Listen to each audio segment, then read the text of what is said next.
Hello and welcome to the Overly Animated Podcast, where we take animation seriously. We talk animated shows and movies here, especially Miraculous Ladybug and The Owl House. Find everything about us at overlyanimated.com. I'm your host, Dylan Hysen, and today I'm joined by April Collins. Hi there! Delaney couldn't be on right now, so what we're going to do is April and I are going to do a finale reactions podcast now, and then hopefully at a later time, we can do a full recap podcast on the last 3 episodes, including Penalty.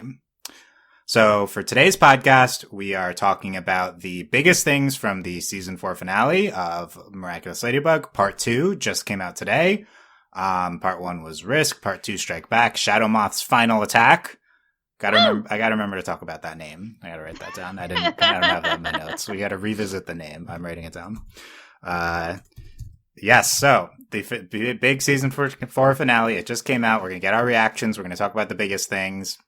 Find all of our previous Miraculous Ladybug podcasts at Overly Animated. Search for Miraculous Ladybug Overly Animated, wherever you listen to podcasts to find it.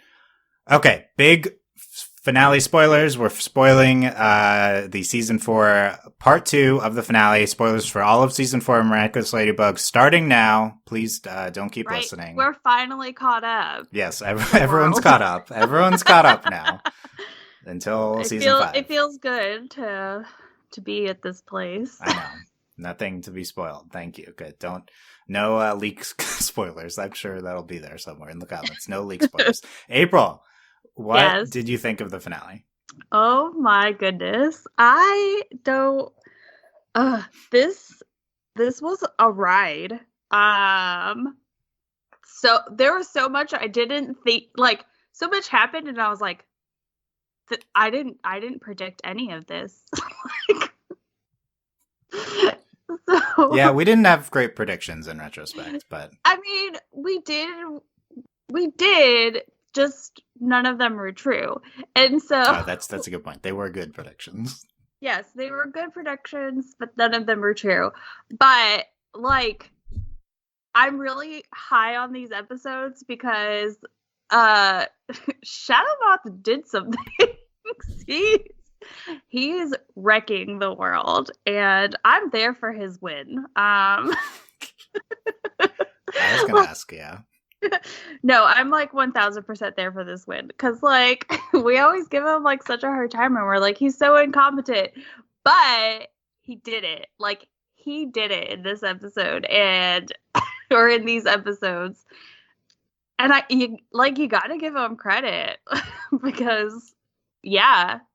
I mean, he didn't get Ladybug and Ladynoir's Miraculouses, and that's fine. He doesn't need them right now because he has all of the other ones. I think he does still need them, but this is the closest he's ever been. He needs them, but like, he's got all of these other ones, and he has his ring back. So, also, I can't wait to talk about Scent Monsters. Yeah, that'll probably one of our main topics here. Yeah. I'm not going to say anything, just that I'm ready to talk about it. Okay, what were your biggest emotions watching the finale? Like, you know how you get that like anxious feeling because you know something big is going to happen, and then there was legitimately a part of me that was just like, this is all going to be a joke. Like, they're going to be like, haha, just kidding. No, we did not have that. Like, Felix and Adrian actually switched places, which I think is hilarious. Some real parent trap happening. And then apparently Lila's back, so good for her. I'm glad to know she's not dead. But I was so torn because, like, the stakes were real, and like, I feel so sad for Ladybug and Marinette, but at the same time, like, Hawkmoth did something big. So is memes aside, is that actually your biggest reaction? Was, I'm so proud of my daddy Hawkmoth? Was that your? Yeah, actually, like, oh my gosh. Well, because like, this is a turn that I didn't think it was going to take, and so I think, like, I was like, man, this is really, like, clever because he's right. Like, Ladybug doesn't make mistakes. And so he's like, how can I make this like a thing? And then he literally like purposely sought the right person to akumatize to like get what he needed out of it. And so it was just masterful. And he also planned it in a way that Adrian and Natalie wouldn't be there to like suffer the effects of it. So like I'm there for that. I keep saying like, it's driving me crazy, but I'm about it. Counterpoint. Okay. Hawkmoth didn't do crap. He succeeded, but only because of Felix. Felix is the one that did everything at the end. I mean, yes, but... All right, so are you like, the results are what matters? Like he has the win, even if results are what matters. He had a good plan with the risk. We can talk about that. And Strike Back. I love the concept of risk. I love his approach here. But he failed. There was a scene where he was like, how did Ladybug, how did it not work? And then Felix strikes. So it really was Felix that got him all the Miraculouses at the end. But it did work because Ladybug did make a mistake. With Felix. Yes. Yeah. Because she thought it was Adrian. Okay. This is you're right that this is probably his. So he's like, Ladybug had to have made one mistake by being risky, and her mistake was voyaging to give Felix, who she thought was Adrian, the Miraculous. Yes. Yeah. Okay. We'll give him that. She did make that mistake. She made that mistake. That being said, she was decently clear-headed when she decided that she had a whole good monologue about like, is it risky? Is it not? Like, I need to be taking a risk in this situation. Like, I think it was like probably the right move. It's just that Felix is somehow the smartest person in Paris in the show and outmaneuvered all of them. It's really crazy that Felix showed up and set a lot of this in motion. Yes. Yeah, let's talk about that. So first, I mean, I have comments on Felix too. I thought it was a really good finale. I also have comments on Felix. You were just giving the comments on Felix. No, I'm aware. I have more comments. Oh, more? Yeah. I think we might spend half this podcast on Felix. Big Felix episode. So yeah, I did really like it. I liked it even more the second time because, the first time watching the big finale, there's a lot of expectations. A lot of it's like, oh, we didn't get all these reveals we were hoping for. So it's like once you get past that, we watched it again. It is really good. Part 2 specifically. I think part 1's fine. Part 1's fine. Part 2 is where it lands. Like there's a lot going on, but again, that's like Ladybug's best episodes. Yeah, although for season 3, we loved part 1 more than part 2 of the finale. Interestingly. So if you're comparing the finales this season, worse part 1, better part 2. I think that's lock that in. By the way, future podcast for Pendleton, but it was very good. Not one of the best episodes in my opinion. There you go. Quick take. Yeah. Okay. Part 2, it's really good. It's very dramatic, very, very dramatic. I think this is most similar to episodes this season. Like Optigami and Scentabubbler, I think, are the best comparisons for this finale. And those are those are great episodes. But like I prefer less plot, drama, kind of like those are my favorite Ladybug episodes, the ones that aren't like this. So this isn't like my optimal episodes, I will say that. But it's very good. A lot of the end of the finale is like Ladybug being like shocked and horrified. I felt her panic. Yeah, and it's not like I don't enjoy that, so no. Like that's kind of my reaction is like I don't like that she's so upset at the end. That being said, the final scene is fantastic. We'll talk about that. I really like that. I think there's a really fun setup for next season. I want to talk about that. This episode's approach it's just really good all around. It's gorgeous, the finale, both parts. The approach to the Scentamonster stuff is fascinating to me. That is kind of most of what I have to say. We didn't get the reveal, but we got some interesting new direction for the Adrian Scentamonster aspect of the show. The romance didn't go exactly where I wanted it to, but it might be going in a different direction. We'll talk about that. I think I think I'm more disappointed by there not being a Marinette confession at the end of the season than I am there not being a Sentimonster reveal. I guess more on that later. Really? Yeah. I just think it was the setup was perfect for the confession. We went over it last podcast, like this, and it's like, okay, it'll be next season, fine. But, it would have been more satisfying if it was this finale. We can't have that yet. We can't have any nice things. I mean, no, we can't have nice things. We can't have most of the Miraculouses. We're not allowed. Not anymore. Felix. So this episode is this finale. Both parts are heavily reliant on Felix. I'm on the record as Felix is like my least favorite part of Miraculous Ladybug. I mean, he's only showed up twice before this finale, but my general take on Felix is just this show is very melodramatic. Felix takes this from like dramatic teen show to soap opera. Like, I think Felix is like a step too far in the melodrama. Like, oh, Adrian has a evil clone cousin, right? Like, that's literally what it is. Like, that being said, this was by far the best Felix material, and it's really interesting what he's doing here. His motives are fascinating. I want to talk about that. But I just don't like Felix that much. I still don't like him. So, there's a cap to how much I can love the finale, because there's just a ton of Felix here. Well, and it's because we haven't had that much Felix. Like, in the episodes that we have had with Felix, like, it was just literally like him just coming and pretending to be Adrian and then being a nuisance, and then that's it. And so, I mean, it's understandable that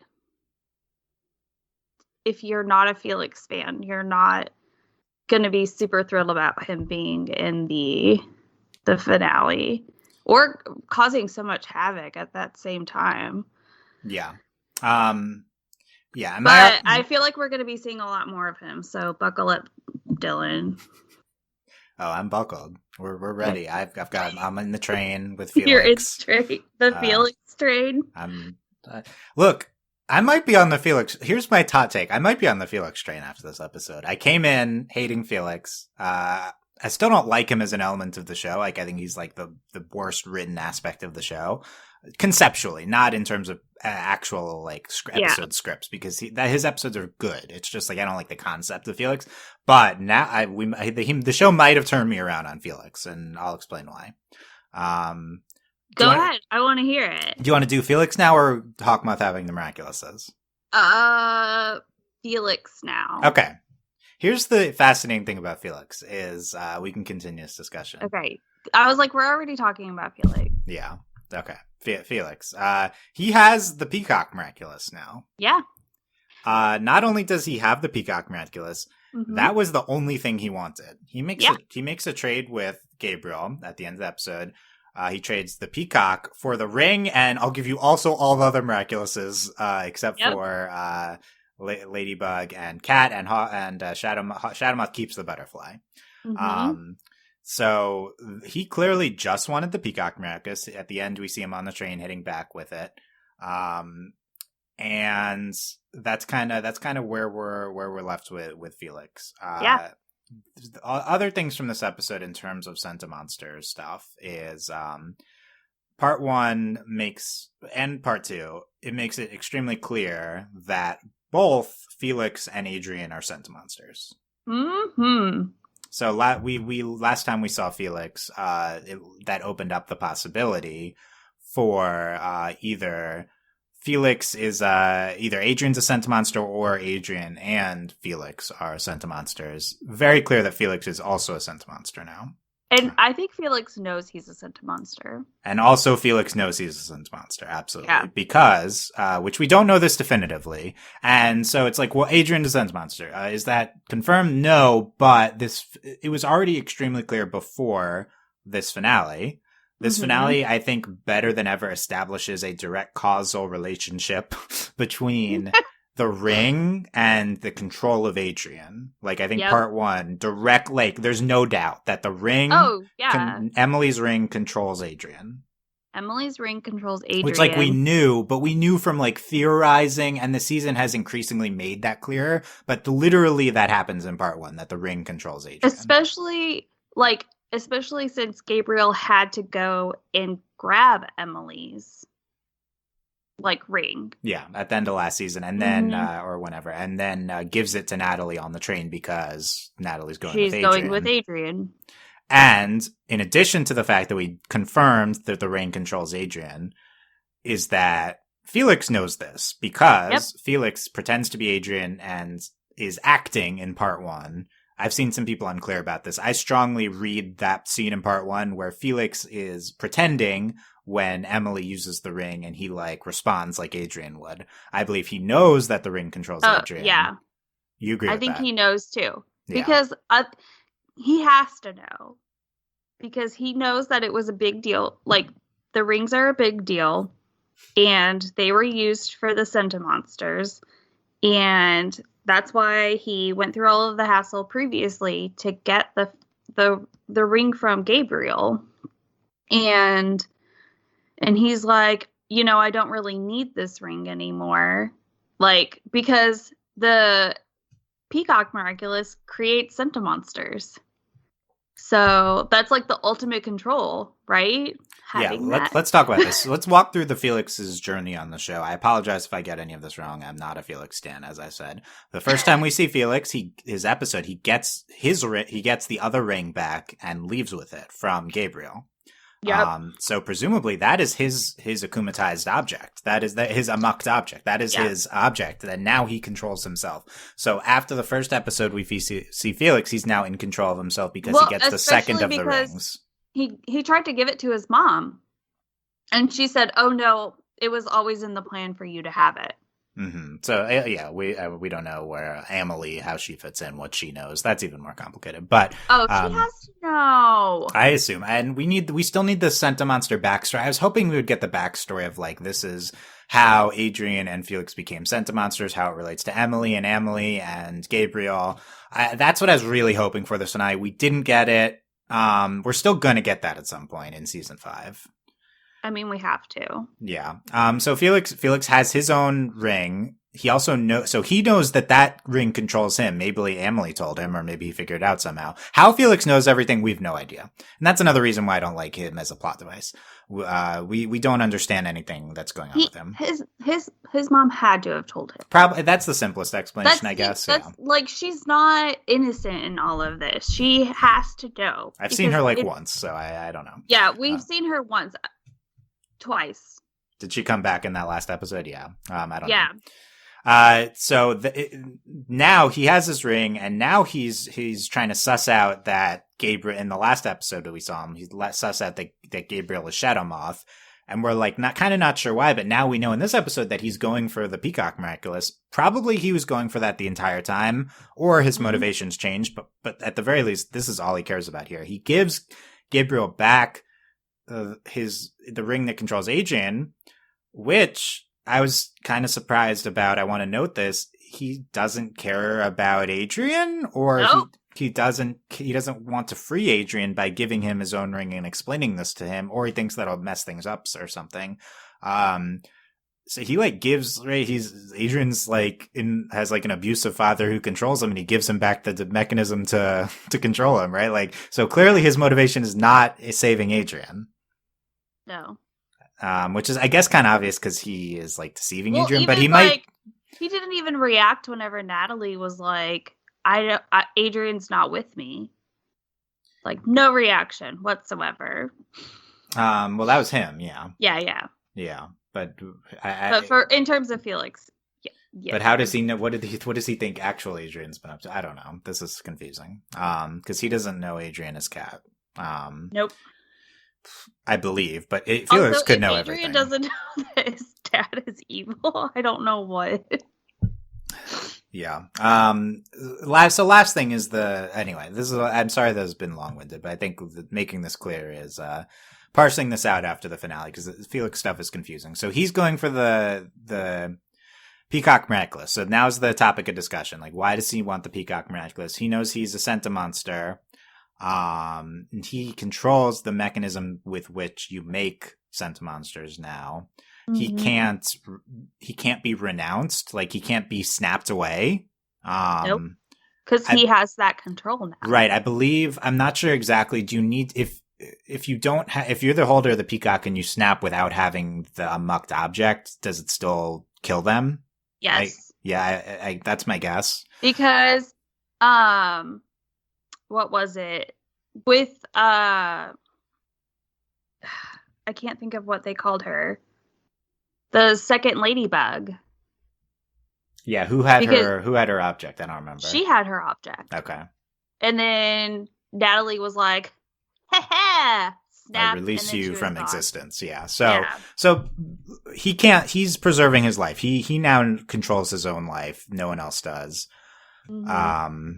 Right. So is that why he was willing to give that ring back to Gabriel. Because he just wants to make sure Gabriel can't kill him. And that's also why Gabriel had the reaction of, you're not going to mess this up for us, are you? So, because he was ensuring that Felix wasn't going to just, like, out of spite, unexist Adrian. Yeah, that's kind of, because in the last episode we saw Felix, Gabriel threatens Felix's life, basically. Mm-hmm. Which implies he knows Felix is a sentimonster, and also Felix knows that he's a sentimonster. It's kind of a risky move from Gabriel, giving up the Peacock Miraculous. Felix could murder Adrian right now if he wanted. He really could. But I think he's also... with all of the Miraculouses, I don't think he sees Felix as a threat with just the Peacock Miraculous. Right. I think that negotiation scene did a good job of kind of convincing us to believe that Gabriel might take this chance with his son, because he's so enamored with the idea of having all the Miraculouses. Using them to get the Ladybug and Cat Miraculous. This is, by the way, an annoying next step we have to take in order to get to the wish. Yep. Yeah. We can talk about it again. Also, no wish. We'll add that to our list of things we didn't get. Was that your reading of? And you watched this a little bit more recently than me for the first time. Was that your reading of what Felix wants with the Peacock Miraculous, is just to conserve his own life? Do you have any other thoughts on why he might want that? I can't think of any other, like, real reasons. I mean, I wish I could, but that was always my first thought. Even, like, genuinely, like, my first thought whenever I was just like, he knows he's a sentimonster. He wants to save himself, and that's the best way to do it. Yeah, makes sense. Okay, here's the other direction that fascinates me with Felix. With Felix as some sort of like sentimonster, like does Felix care about all sentimonsters in addition to himself? Like, is Felix going to, like, start up the sentimonster revolution with this Miraculous? I mean, he could, because he definitely, like, felt for the strikebacks. Yes, so that's what I was going to bring up. There's one scene in part 2 when Ladybug drops this. How are we going to beat these unbeatable villains? We're going to literally throw them in the sun. That's what happens on this show. Yeah, and they need sunglasses so they don't look at the sun. Is that what that was for? They're just trying to protect their eyes, Dylan. I don't think that's going to protect. If there's a portal that's, like, right into... I don't think a normal pair of sunglasses is going to... protect their eyes. They also had Carapace's little shield thingy. I guess that maybe that shield has UV It provides protection. a UV filter. But they get rid... the bottom of the shield, I feel like, is gone when they drop them in. I don't know. Okay, Felix gets up. Felix is sad as that happens. Yeah. There's kind of two readings. One is, like, Felix is sad that he has to betray Ladybug. No, you don't think so? He cares. Yeah, I don't think he cares that much either. But, like, Ladybug's being very nice to him, and then he's like, I have ulterior motives. Sad. I think that's like that's what the episode wants you to think. Like, he's like, I'm gonna betray you. I'm sad. That's what that's the misdirect. But then I think that's what they want people to feel. That's what they want you to think. But it's not. I knew it. So you thought immediately that he might be sad that those sentimonsters are dying. Oh yeah, because he like says something under his breath too. Like, he doesn't want to look at it happening. And then he's just like he says something as they're like falling into the sun, which means that there must be some kind of like correlation. Like he must understand like that feeling. You know what I mean? Like to just be dropped out of existence. Yeah, at least he's worried about that. Yeah. So this is why I'm so interested now in Felix, because he might care about Sentimonsters. He cares about these strike back robots. If he does, shouldn't he care about Adrian? But he seems to not care about Adrian because he gives the ring back, but he might have some sort of next move. Like, that's my guess, is even though he's tricked Adrian, he's been antagonistic to Adrian, he gives the ring back. My guess is in season 5, we'll get a reveal when Felix is like, all along I did actually care about you, Adrian. You're my Sentimonster brother. You're my Sentimonster brother. Because if he cares, bro. like maybe he's just jealous of him or something. But like, if it's a thing where Felix does care about all Sentimonsters, then I'm assuming he's going to care most about Adrian. Like, I think that's a twist we're ripe to see. Is actually Felix cares most about Adrian. Or Adrian is still a bargaining piece for him because he has the peacock, he has the peacock miraculous. That's true. I guess you don't need the ring if you can just snap him out of existence at any time. Yeah. So peacock miraculous, he has that. I mean, he doesn't have that control over him anymore. Like, he doesn't have that control at all. But he holds Adrian's quote-unquote life in his hands now. So it would not surprise me if, like, Hawkmoth gets the ladybug and the cat miraculouses to make a wish, and Felix pops up and he's like, give me those. Otherwise, I'll get rid of Adrian. We're on the same page. I was just about to propose this as a big theory. He's going to be like, give me those miraculouses or I'm going to unalive Adrian. Seriously, it's a big unified season 5. So let me build up to this for it's like my first reaction seeing the trade that they made. Felix gets this one miraculous. He gives all the other miraculouses and the ring back to Gabriel. What a bad deal for Felix. But now I'm thinking Felix holds all the cards here. Right? Mm-hmm. Like, he can threaten to kill Adrian at any moment, and Gabriel will probably comply with anything he says. Yeah. Now, big question is, what does Gabriel care more about, reviving Emily or his Sentimonster son? It might be Emily, but ideally he wants both. I mean, ideally he wants both, but I think that this is a long-running emotional kind of plot line in the show, is Gabriel's concern for Adrian.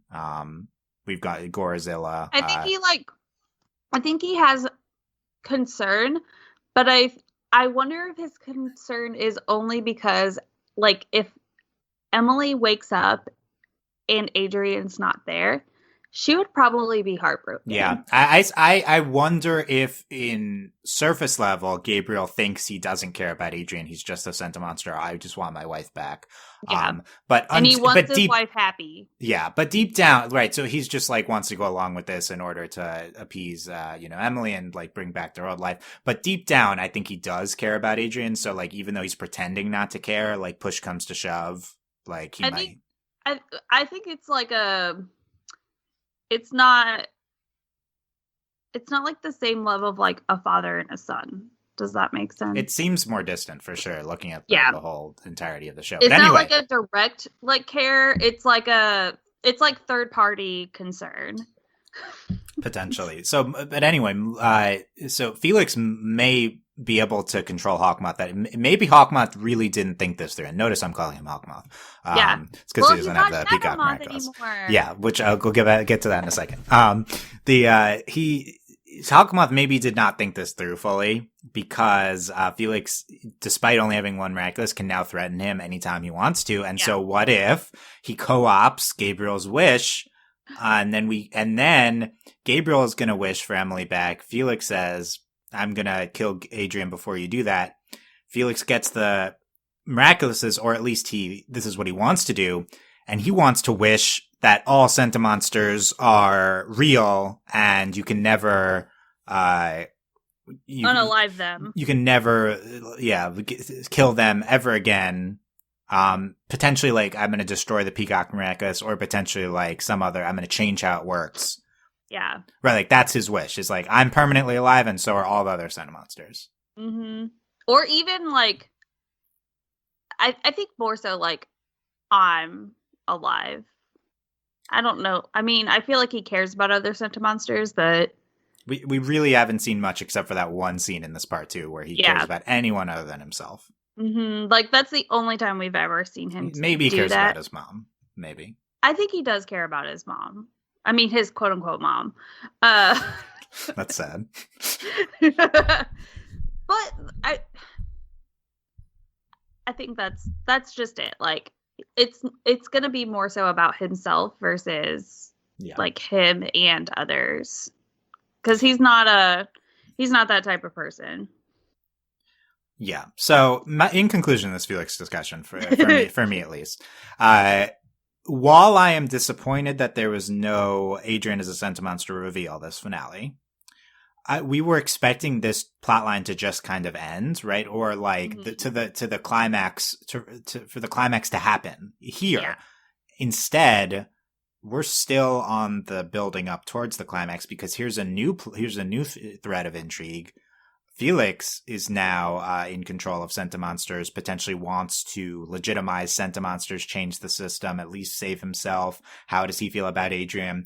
There's a new element in terms of this Adrian and Felix are Centimonsters. There's a new layer of complexity in play.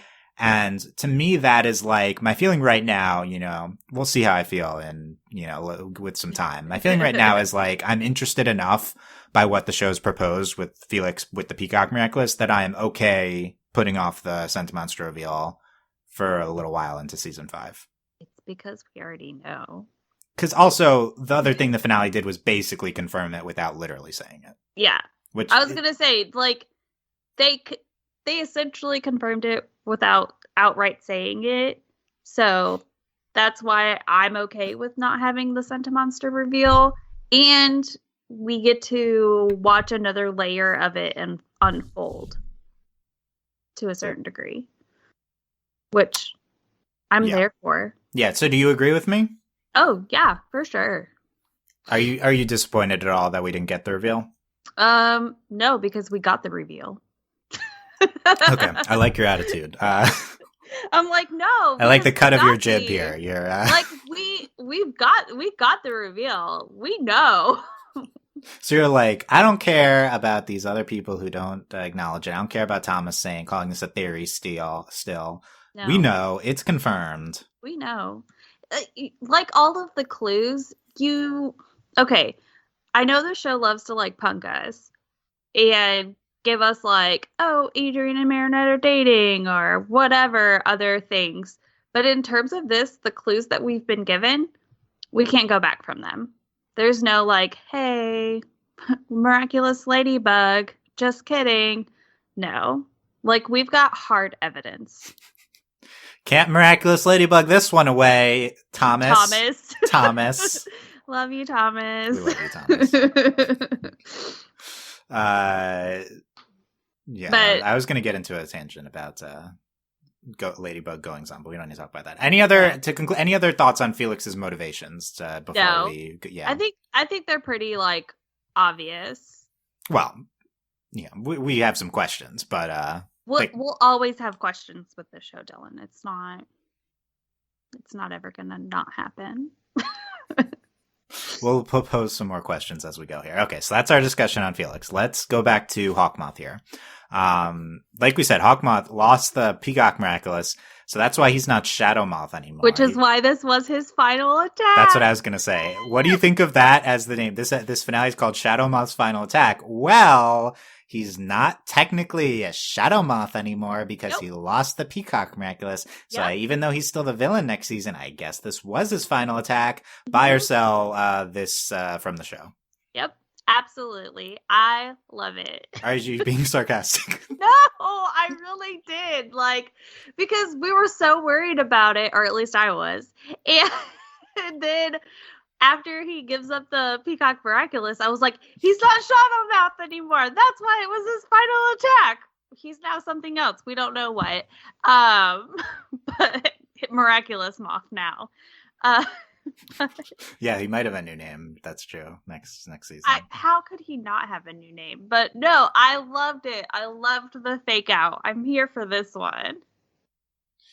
Yeah, it's a fake out. I think some people are going to be frustrated. But like I said last podcast, I don't care if Hawkmoth is the main villain or the side villain next season. So this is not one of my concerns, but, I think it's fun that he's all the miraculous at the end. He broadcast all of Paris via a bunch of butterflies forming his head. Classic move. Classic. And he says he'll terrorize Paris basically until someone brings him Ladybug and Cat Noir's Miraculous. Brilliant new plan. I love it. That's literally what he says. I'm just gonna terrorize you all constantly. City until I get what I want. He is the ultimate child. It's great. Yeah, absolutely. And by the way, his other plans of this episode, his big plan is that he's gonna akumatize another child. Yep. But it's actually like definitely one of his smartest plans because the child is inconspicuous and Ladybug discounts him several times. Yeah, it was so smart. It's pretty smart, hiding in plain sight. In plain sight. And he has the kid hide the akumatized object. And the idea of putting a risk mark on everyone in Paris, not knowing who Ladybug is, so we're gonna affect everyone in the city so that they will all behave, so it'll definitely hit Ladybug. It's like probably his smartest plan ever. Not that that's a high bar. It was so good. You're proud of him? Like, it's so smart. And the concept of like, okay, I'm losing 50 million times. Why am I losing? Ladybug never takes risks. Questionable conclusion, but like, it's the right thought process. Like, at least he's analyzing like in this manner. He's going back. He's watching the old episodes, performance tapes. Yeah, he's watching the old episodes. Do you think he has cameras hidden in his hideout and he like rewinds to his speeches and like critiques his puns that he's using and stuff? Yes.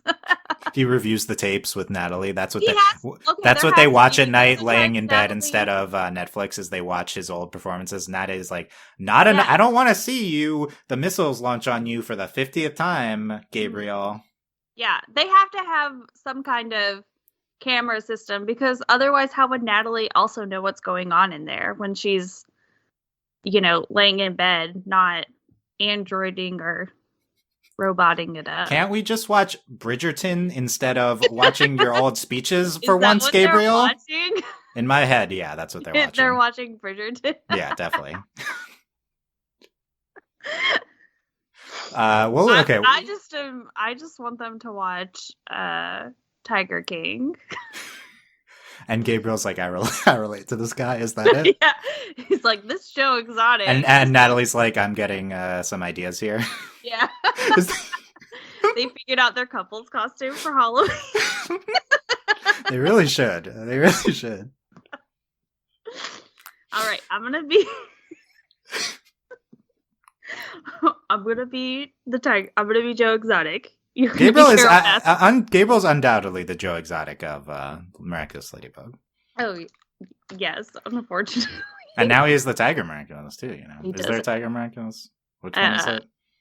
Did Marinette have the I think Tiger so, Miraculous? right? There's a lot of them. I can't keep track. I'm pretty sure there's a Tiger Miraculous. There is one, but I couldn't. I can't remember who has everyone. We have to pull up the spreadsheet of all the So it was a great plan. By the way, side note, Nathalie is sent on the trip with with Adrian, who's actually Felix, and Lila. Mm-hmm. In her robot suit, and she's still at the last thing. We don't really see much of them. Lila's basically a red herring in the finale. She continues to be a red herring. She's basically been a red herring the entire show. That's just her role. Well, I have an alternate theory I'm about to propose. Oh man, I love theories. That's what we do here. Yeah, we do love theories. That's true. We see a shot of Lila smirking. Natalie's like coughing, dying in the other part of the train, and Lila's like smirking at her evilly. Yes. What's going on there? Look, first off, does Lila just love people being in pain? Is that what it is? Lila sucks, and alternate reading. Okay. Lila has desire to usurp Natalie in the Hawkmoth hierarchy. But I don't know if she knows Gabriel's Hawkmoth, so I don't know if that makes sense. I don't think she does. I don't want to believe she's smart enough to have figured it out. So, ignoring Lila, well, we're coming back to Lila. So, Hawkmoth's still the villain. He's going back to Hawkmoth. Maybe he's a new name. Maybe he takes a bunch of Miraculouses next season. Miraculous Moth. But what if this actually was his final attack? What if he's really not the main villain next season? But then who would be? So here's the question, April. What's he going to do with all these Miraculouses? He told us he's going to terrorize Paris until he's going to terrorize Paris. But how? That's pretty wide open. I mean, how is he not going to? He's got so many options. Yeah. So let me propose it there. I've seen this theory from some people and Sid on our Discord and some other people. So, what if he hands out? What if he reverse Guardians this biz and hands out Miraculouses? And everyone was thinking, is Chloe or Lila going to take over being the villain at the end? What if he gives Chloe and Lila one or more of these Miraculouses? What if he gives Natalie one or more of these Miraculouses? When do you think that's going to happen? I already assumed that. But what if like Chloe with the butterfly and whatever other ones and the bee back? What if she's the bee butterfly and she's the main villain next season? You know, she could be, but not next season. Because why not? Why not next season? Because Hawkmoth has all of the Miraculouses. He's going to conscript. If we know one thing about Hawkmoth, it's that he loves getting children in on his evil plans. Yes, which is why it's fully believable that he will give. So he's gonna ring up Chloe and say, "Hey, your new after-school activity is you're doing an internship at the evil Hawkmoth Inc. and you're gonna come over after school every day and help me terrorize Paris." Yeah, her, and Lila. Yeah, no, and Natalie. The thing is, at the end of Penultimate, it's like Chloe and Lila are like, "Oh, we're teaming up now." And then in part 1, you see the results of that team up when they like circumvent Marinette going to say goodbye to Adrian. Mm-hmm. But yeah, what if their team up extends to Hawkmoth? Yeah, that's the theory. Because we already know that, like, Chloe was in on the thing at the end of last season. Yeah. Yep. We've been ignoring her all of this season. Was she just a red herring too, or are they really, or Chloe and Lila involved? And I have to imagine Chloe and Lila are both going to be involved in the villainy of season 5. I don't doubt that they'll be involved in the villainy. I think that, like, Hawkmoth will still be our main villain, but he's going to do a lot of delegating.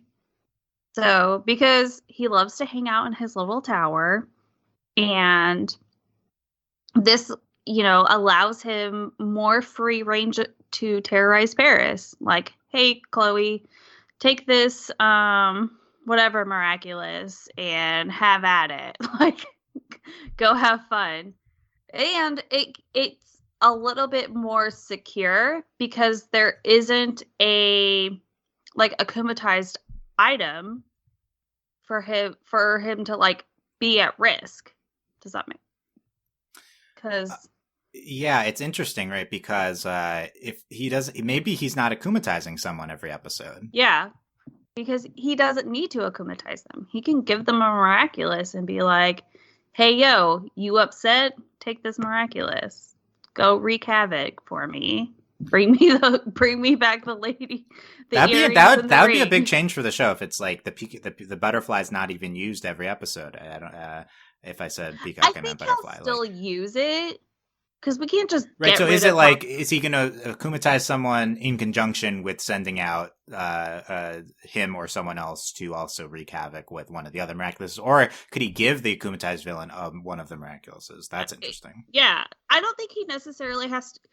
I think that he could still akumatize people, but I don't see him really giving the miraculouses out to anybody besides Chloe and Lila, because they're in on it. We already know they're in on it, especially Chloe.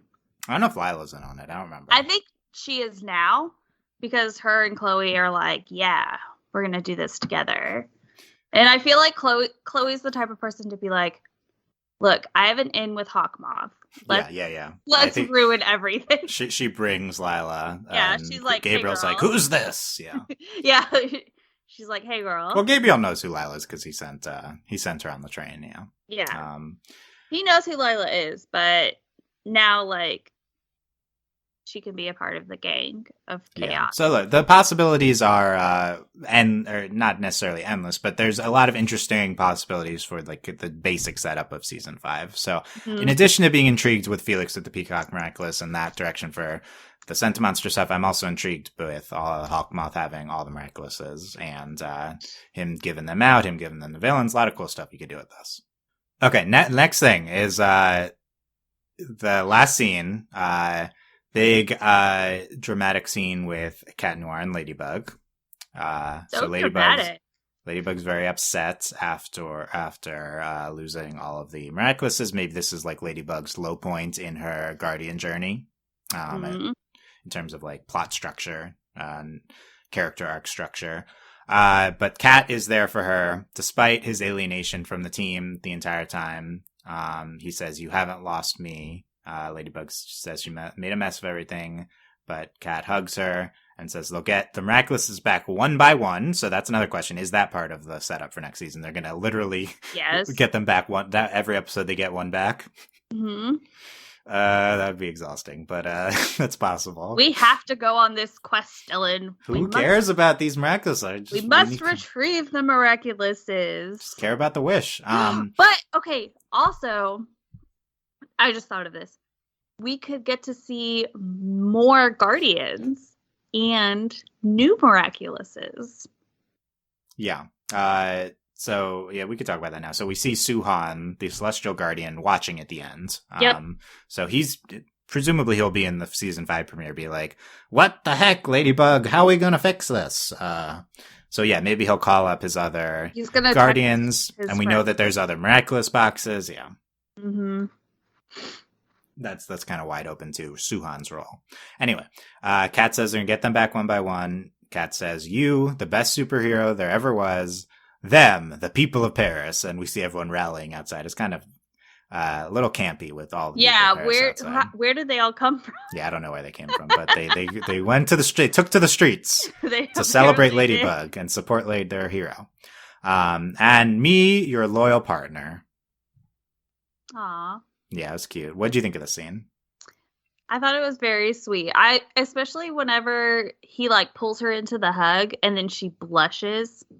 Loved it. I was there for that. Yeah, she's also blushing because she's sad, but she wasn't blushing before. I think she was blushing before. Her cheeks were red before when Kat came.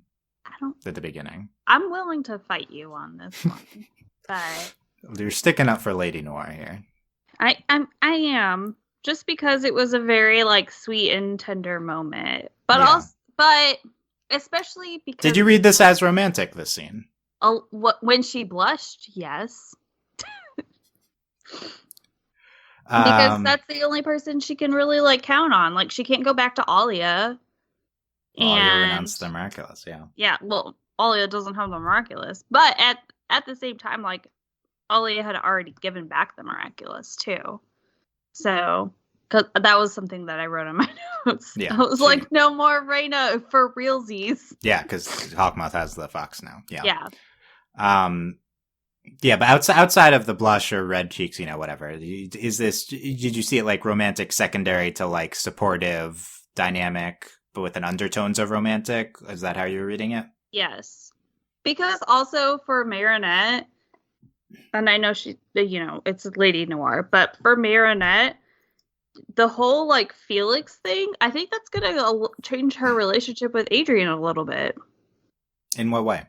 I think it's just going to make her cautious. Of Adrian? Yeah. Because she got tricked with Felix? Yep. That's sad. I know.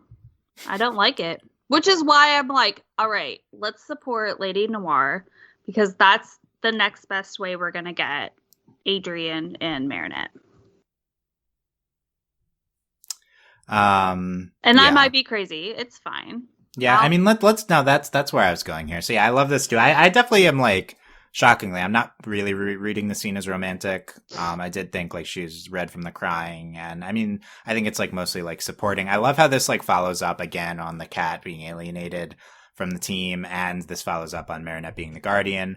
Like we thought Kuroneko was the end of the cat alienation kind of plotline, but this is actually the culmination, and it's actually a fantastic arc now, given that we got this. I especially loved it because when they were still under the control of Risk, like Cat Noir took the risk and called like Marinette out, or called Ladybug out for. Yeah, Ladybug says, "Stay still. It's too risky, and don't be involved." And then he goes anyway, and well, and he blows up on her a little bit too. He's like, "Oh yeah, because you don't need me, and you've got all these other people, and that's why you've been leaving me out of all of this," and like just laying it all out. And I was like, "Ooh, you being kind of harsh, chat, but it's okay." Get it out. Yeah. But then at the same time, she also realizes, like, yes, that's what she was doing. Yeah. And it's interesting at the end because she's like kind of beating herself up. Mm-hmm. And I'm like, you approached this mostly correctly. Like you mismanaged your relationship with Kat and like you should like, and like, sure you like, but there's a lot on you being a 14-year-old guardian. Right. But, yeah, like you're like, she's correct again with the it's too risky with the cataclysm. Like that turned out immediately wrong. So I know a lot of the fans who are frustrated with Kat sidelining are going to be like, oh, I love this ending scene because Kat's, getting the, there's like the comeuppance on how Ladybug is treating Kat. It's awkward because I like supported how Ladybug was like approaching Kat's role, like not the personal touch, but other than that, I think she was correct all this time. So I think that's a little bit like awkward with the ending, but that's like a fandom reaction. That's just frustration with like the kids in the fandom thing, though. Yeah, so it's not on the episode. In the episode, this is about their dynamic at the end of the day. I was expecting a Adrianette ending to the season, mirroring the season 2 finale, where this time Marinette would actually be able to ask out Adrian. Instead, we got a Ladynoir ending to the season. So that's kind of one of my main questions here is, does this change what we're expecting from the show, romance-wise, identity reveal-wise? We didn't get any identity reveals, of course. But we were floating the possibility that maybe Marinette and Adrian would date without any identity reveals. But now maybe Ladynoir, them as superheroes are just as close as Marinette and Adrian. There's still, I think, a romantic touch or undertone to the real-life personas instead of the superhero ones, but this like gets Ladynoir back on absolutely the same page, and they're very close. This ending, so I don't know. I'm like, are we going back to this like what we thought all along, where there's like one big unified identity reveal, and the identity that the like two perceptions of Marinette's view of Adrian and Cat Noir are merged, and she falls in love, like happened in Ephemeral, I guess, right? Yeah. But it's like for both of them at once. Which is kind of what we always thought would happen. I think it's going to have to be both of them at once. Because... Did you think this before, or did like this finale change your mind? This finale changed my mind. And like I said, it also kind of made me re-look at Adrianette. And now I think that the romance is going to bloom from Ladynoir, because that like Ladybug / Marinette, and I think I have to think of them as one entity, because I know we often like to put. I know. Can you believe it? Marinette's Ladybug, because we often look at Ladybug as someone separate from Marinette, but we can't think about them in those terms anymore, because Marinette / Ladybug, they don't have Reina Rouge to rely on. Like, she's sort of lost Alya as that ally. And she's lost a lot. She's lost all of those Miraculouses, but she's also lost Alya as that ally. So she needs someone again to fill that void. Not in the same way that Alya did, but someone that she can truly rely on and lean into. And that's going to come from Kat, and that's only going to make their relationship stronger. And then that's where the turn of feelings and emotions will change for Marinette, because she can rely on Kat. And whereas like is it Adrian? Is it Felix? She doesn't know anymore. So it's going to I think it's going to cool her down on that regards. Yeah, that's an interesting read with her being maybe like scarred from trusting who she thought was Adrian. That might affect her psychological kind of view of Adrian. Especially because we legitimately watched her have a breakdown at Adrian's house. So yeah. And then you're right, no, and she leaves at the end when Adrian comes in. Yeah. It's true. Because if it hadn't been the like Felix fake out thing, I think that she would have stayed there and Adrian would have come into she would have allowed that. But nope. Is this Adrian? Who knows? I'm getting out of here. I'm not going to be vulnerable in front of him. Right. Yeah. This is a really good call by you, because at the end she's like, instead of staying, Adrian comes in, she leaves, and Kat is the one that comforts her, not Adrian. Yeah, I think that's what they're going for. Yeah. So yeah, I mean, I think a big momentum for Adrianette for Marinette confessing. Instead, fake out big Ladynoir,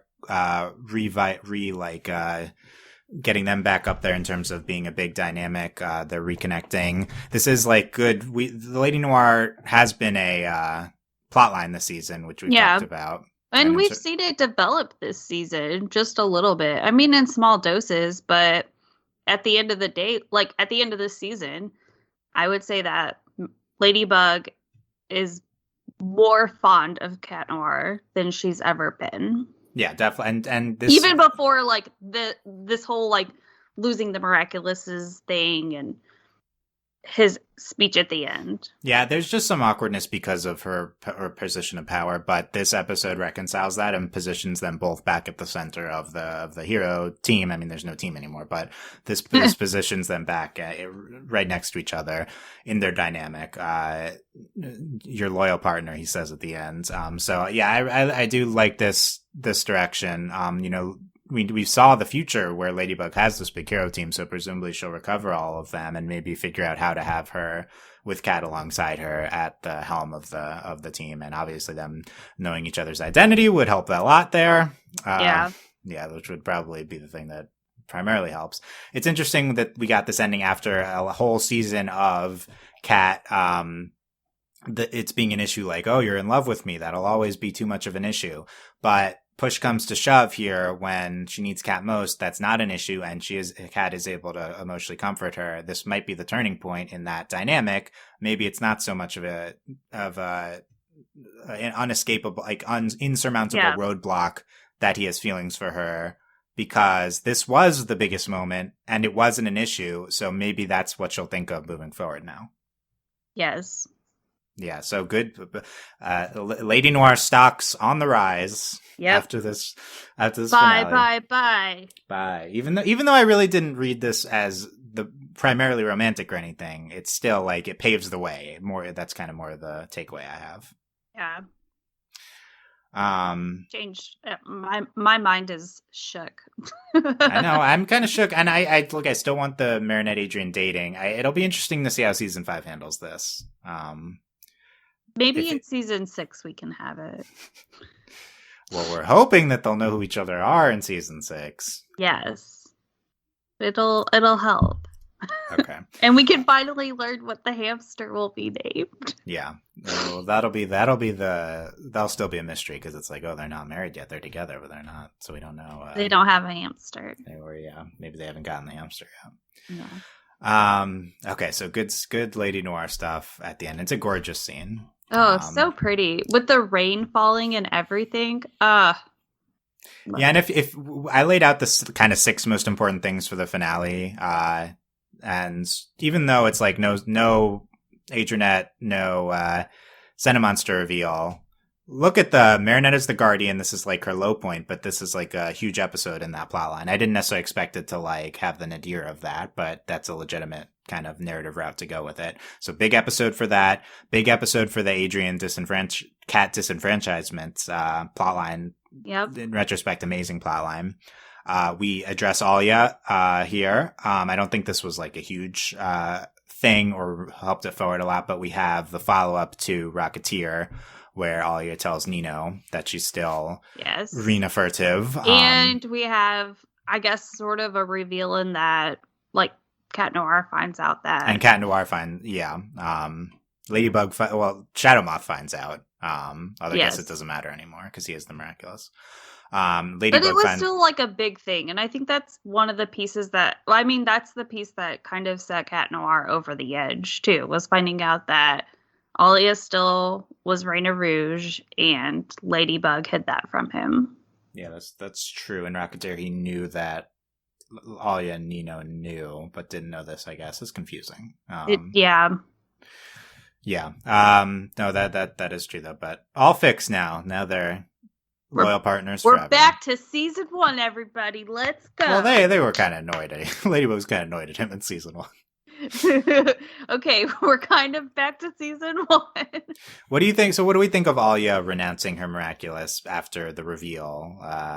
After Carapace shelters revealing that she's still there watching. Hawkmoth takes all the Miraculouses anyway, so I guess they needed to do this if they didn't want her in play with the Fox Miraculous. But still, she still knows, and she says, I'll still be your friend supporting you, basically. Yeah, I don't, because we haven't seen a whole lot of Alya lately, and so I don't think it's really going to change too much, besides the fact that we have like Reina Rouge in the shadows. So, but yeah. That only really seemed to be relevant or prevalent in this episode. So, or these episodes. Yeah. It's not like that was like such a constant thing before. Yeah, it's not like we were seeing it every single episode. So. Yeah, so I like that this addresses Alya. This is such a huge part of the season, and it does taper off at the end, and it concludes with actually she loses the Miraculous. It's an interesting way to end it. But I'm mostly just interested to see how her role. She needs to still have a significant role in the show moving forward. How she does that only as a civilian. I think we'll get to see it. It's just not going to have as much of an impact as it does. Maybe Marinette or Ladybug gives her the Ladybug Miraculous. Yeah, that's true. If she's out of town, she could still give it to Alya. Yeah, but so this plotline, is such a big, amazing plotline. It does kind of maybe sputter out a little bit at the end of the season, runs out of steam a little bit, and I think telling Nino ruined it. Oh, that's sad. They're so cute together. They are cute, but at the same time, that did have unneeded complications. I guess. Yeah. It was an unneeded complication, and in the end, it's ultimately what gave away the fact that she was still Reina.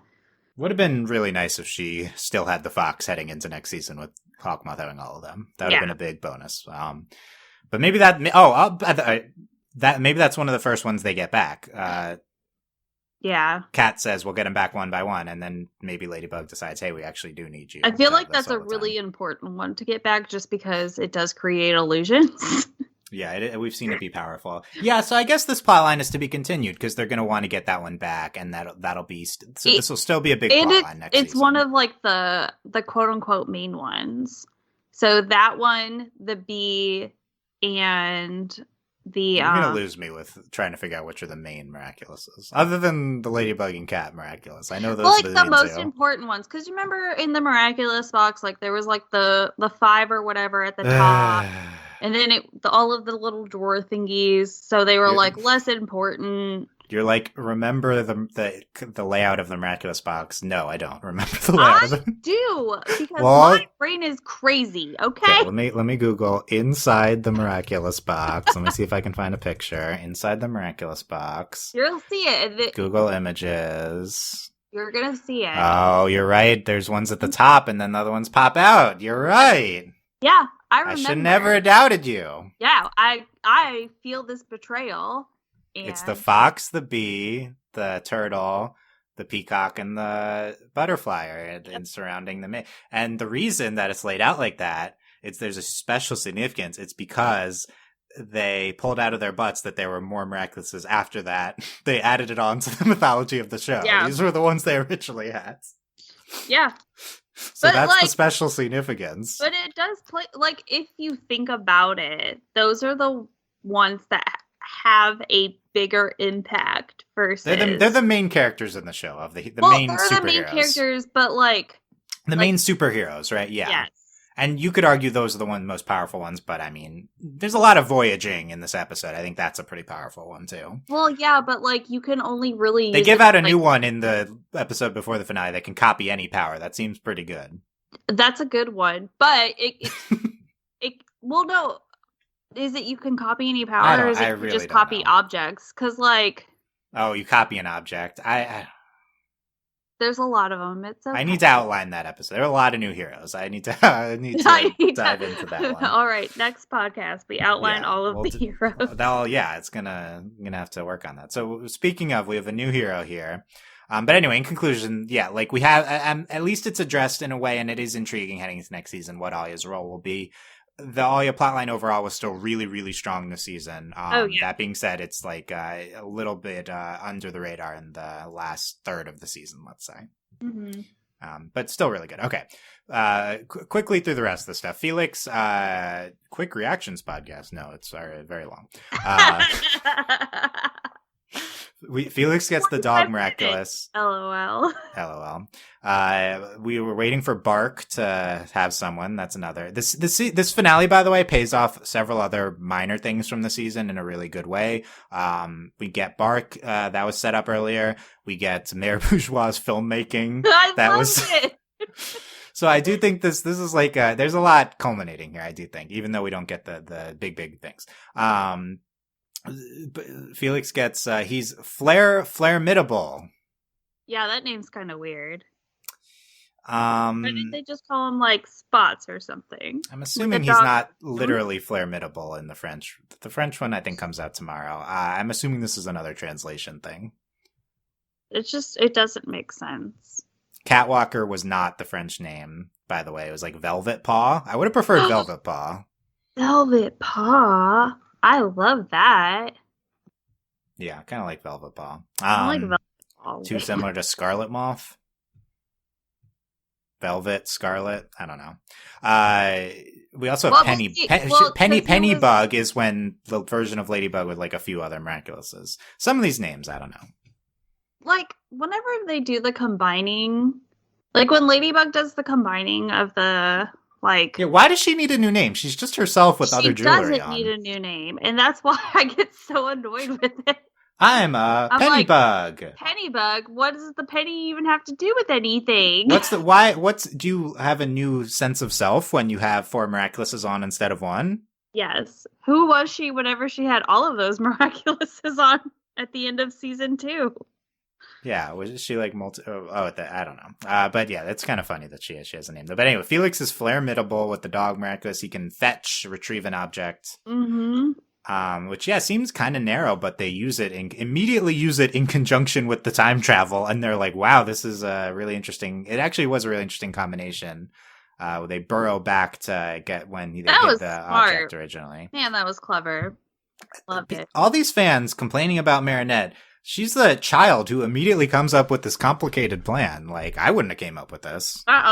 Give me a day to think about it. I probably don't come up with it. Well, and it was like the ticket and everything. I was like, what does yesterday have to do with anything? Which, she made the connection, but also, like, isn't she supposed to come up with stuff on her own? Why did the Lucky Charm know to start to point her back to yesterday? I don't know. Yeah. Oh, It's because magic. Because I don't know, magic. Yeah, there you go. Other things about he's the dog, and one of my favorite parts of the episode was when Ladybug's like giddy when Cat Noir and Flairmidable are next to each other. She's so excited. The cat and the dog.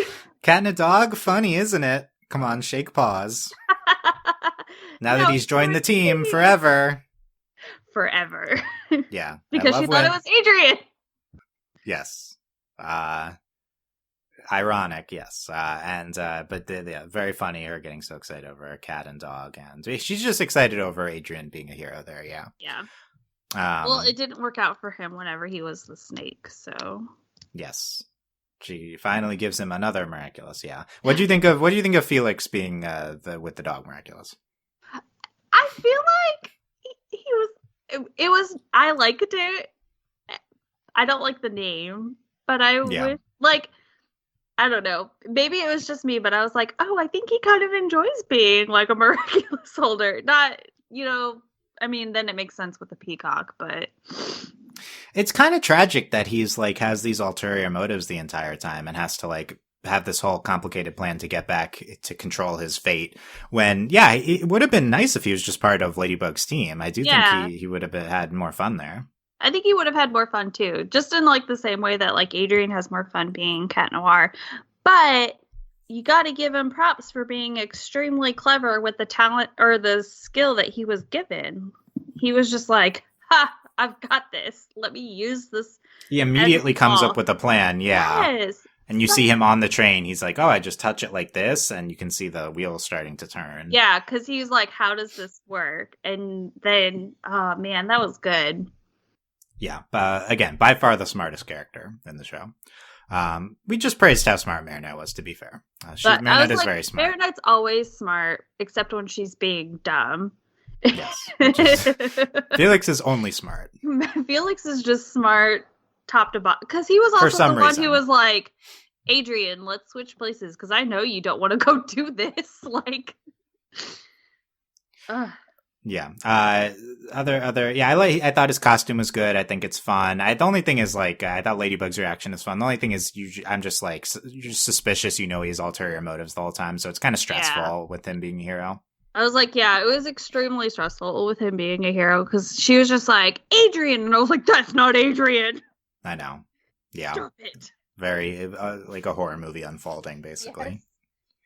Don't go. Felix is the monster. Yeah. Yeah. Okay. Any other? And Bark was really fun too. I know. Well, I wish we could have gotten more of them. Okay. I would I'm very interested to see if Bark gets reassigned to someone at some point, or if if reformed, good Felix gets Bark in the end, or something. That would mean that Felix would have to be reformed. Well, we were speculating that he cares about Sentimonster, right? So maybe he's the good guy all along. Oh no, I don't know about that. In a way, at least. At least he's a good cause. He cares about his own people. Self. Yeah, I mean, he's as a fake person trying to reclaim his humanhood. Yeah, a fake human, which is what Adrian is, by the way. We're talking all this stuff about Felix with Adrian, but Adrian's the Sentimonster. They're both Sentimonsters. Yeah, it's just more fun because like Felix knows he's a Sentimonster. Yeah, and Adrian does not. Adrian thinks he's a real boy. That's very sad. It's so sad. We're getting like three Pinocchio movies this year. And now we have this on top. And we have Adrian, who's Pinocchio, yeah. Right? Or is Pinocchio Geppetto? That's it, right? That's the right thing? No. I think Felix is more of like the Pinocchio because he knows that he's not a real boy, and he wants to be a real boy. Two Pinocchios, and Gabriel's the Geppetto, of course. Yes. But yeah. Okay. To conclude, last few things. Any other? So we didn't get a Sentimonster, but we didn't get a big Adrianette. No. The confession or Adrianette at all. We didn't get. I mean, I guess Marinette freaking out about Adrian, who she thinks is Adrian, is kind of Adrianette. We didn't get any identity reveals. We didn't get the wish. After all of our discussion here, are you disappointed about any of these? No. Really? Not at all? Well, I don't know. I think people are still going to be frustrated that there's like no identity reveals. I think people are going to be frustrated, yes, but you're on board though with where we're at heading into the last season? I'm totally on board with where we're at. But I think like in conclusion, season 4 was a season that felt significant. Yep. And did things within its own like season that were big without really hugely changing the overall picture. Like really season 5 is going to be the season where we get all the major things. Yeah. But we kind of predicted that. Yeah. Like something kind of what we thought at various points. Yeah. I mean that's exactly it though. Like we thought at various points throughout the season that we would get something huge to happen. And we did just at the end of the season. So we'll get to see all of the ramifications of that next season, which is I will enjoy more. Because if they had started it like Hawkmoth having all of the Miraculouses like mid-season, I think I would have lost my mind. So this feels better. Yeah, I mean, look, we get the Hawkmoth has the Miraculouses, which is kind of our new setup, our plot setup heading into next year. Last season we had a similar thing where season 2 to season 3 we have like Scarlet Moth, then we have Shadow Moth, now we have Hawkmoth, all the Miraculouses. To me, this isn't important. Like Hawkmoth, like I don't even think Hawkmoth having all the Miraculous matters. I mean, I think this is more intriguing than the previous iterations. Although Shadow Moth relates to Senna monsters, which is important. The things I care the most about in the show are them dating, Senna monsters in relation to Emily, in relation to the Gabriel family, Agrest family backstory. That's like all kind of one combination. Yeah. Number 2, number 3, identity reveal. Number 4, wish. Wish kind of ties into number 2. Yeah, so like Wish ties into the whole aggressive. So none of these things, no progress. Like, I mean, there's progress on the romance. I think that's the thing the season did a great job with. But we don't get the payoff. We don't get identity reveal. We don't get the wish. Like, are we closer? I don't know. We'll have to see if this tangibly moves us forward. Senna Monster stuff did move forward.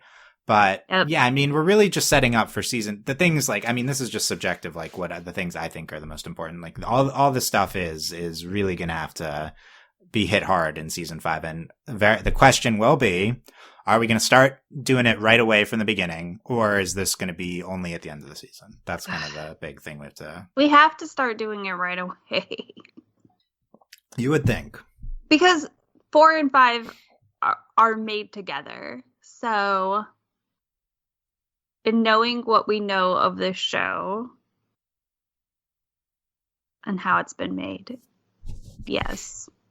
Right. So, it should be noted. My brain just got really slow on that one. No, it's important to remind everyone. Seasons 4 and 5 were made together. This could really be seen as a mid-season finale. Because 2 and 3 were made together too. So. Yeah, another thing to remind the people is that the beginning of season 4 was really significant with Alya finding out about Ladybug's identity. So it's very much on the table for the first few episodes of season 5 to have huge things happening. Yeah. So I have confidence that we'll get good things. Yeah, and at the very least we have season 6 and 7 confirmed. So even if we get the identity reveal in the season 5 finale, there's more to come. Yeah. So, what else is on your mind about this finale, April? The only other thing is that, and I bring this up too because I know that I had sent you a message and I was like, I know what the screen cap needs to be. Oh, did you? Yeah. And this is where I reveal. I already took a screen cap. Oh no, what is it? Well, you reveal yours first. Okay, well, I want it to be where we see Hawkmoth like sifting through people's like emotions and thoughts, and so we get to see more into like what. Oh yeah, that was for part 1 last week. You said. Yes, I thought that. I love that. I do love that visual. I thought it looked so beautiful at the beginning of part 1. Both these episodes are absolutely gorgeous. Yes, but that scene was. I thought it was so gorgeous. And then we also get to see more as to how the butterfly miraculous works. Because we like speculate, and we get kind of like glimpses and things like that.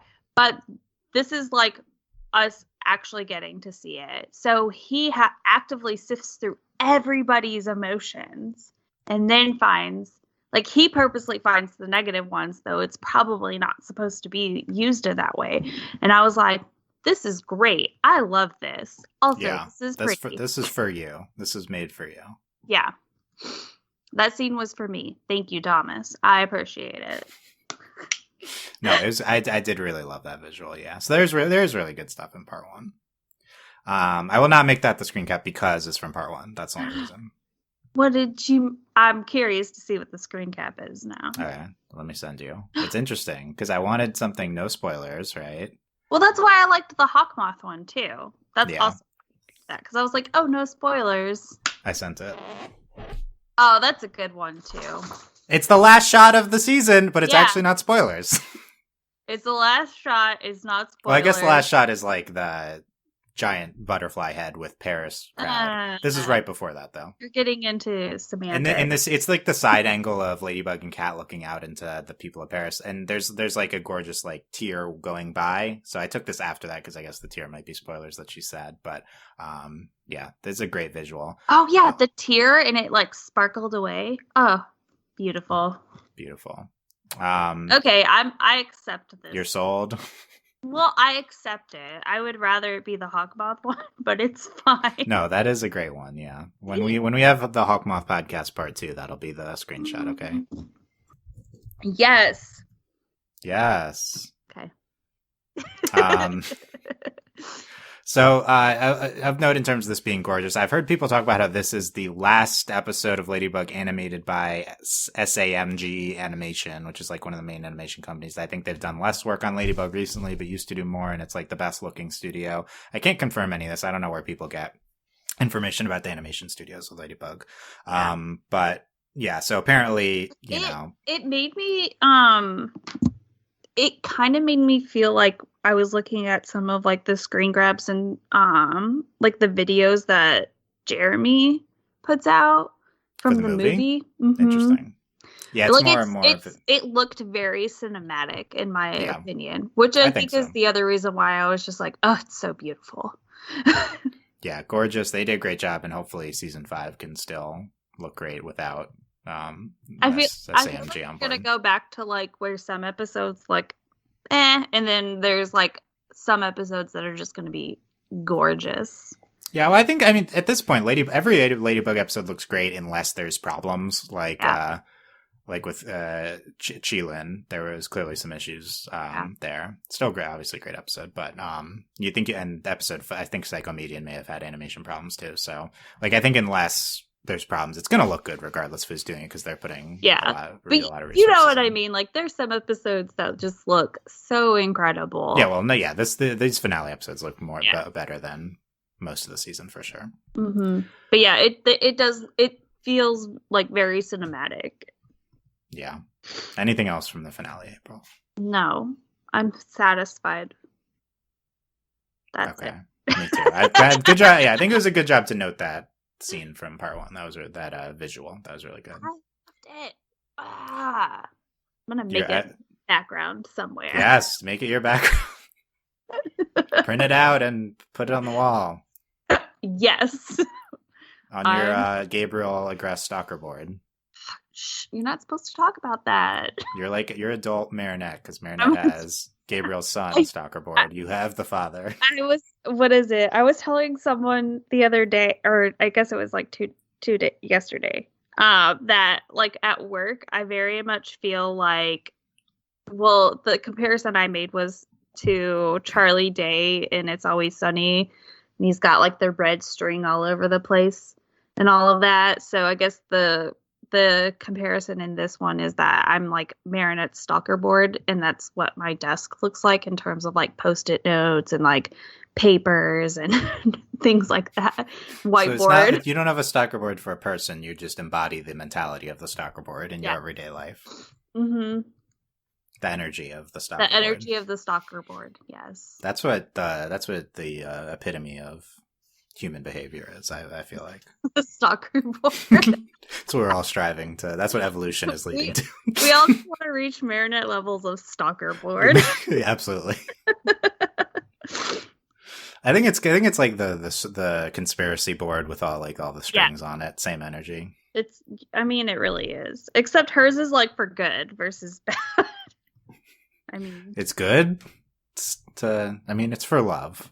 It's for love. Instead of like trying to reveal conspiracies. Yeah, that's true. Let's get it better. There's just good channel. She's done a better job channeling it in a healthy way. Yeah. Yes. Is it healthy? At this point, it's better. It's better. Yeah. Okay. Yeah. Okay. Yeah, there are some regressions this season, I think, in some episodes, but overall, That's better. Okay. Okay. Final thoughts, April. Who knows when we'll get season 5? Yeah. Hopefully soon. Shouldn't be a giant gap between them. I hope not. I hope we get season 5 in order. That's what I want. I want so much. Prayer circle for season 5 in order. I want so much. We're not going to get season 5 in order. It would start drawing the circle. Yeah, I hope so too. Yeah, but I think this was a great conclusion to this season, and as always, leaves me wanting more. Yeah, I think that's what they're going for. Yeah, I think it's a very good finale. I do think it's a good conclusion. Obviously, as with that, we say this at the end of every season, but this was like an actual great season of TV. And we say that we're left wanting the biggest things to happen. But probably, I think we're in. I'm feeling good enough about all of them, as discussed in this podcast, to feel good about this being the end of the season, heading into our culmination next season. Yeah. Yeah. Okay. So we'll see if we revisit this potentially. It's the day of still. So with time, I was going to say I could change my mind tomorrow. Yeah. Okay. You'll be the first to know. You'll update all of us at some point. Okay, there you go. That was our Ladybug finale thoughts. You can let us know what you think in the comments wherever you're listening, and you can consider supporting us via Patreon at patreon.com/overlyanimated. Thanks to our current patrons, especially our patron of the podcast, Steve, and thanks as always to our patron executive producers, Steve, Michael, and Phoenician. Yes, that's our finale reactions. Be on the lookout for more Ladybug and Owl House starting up again soon, so that should be fun. Literally next week. Yes, hooray. Hooray. Get hype. Thank you guys for listening. We will see you next time. Bye. Bye.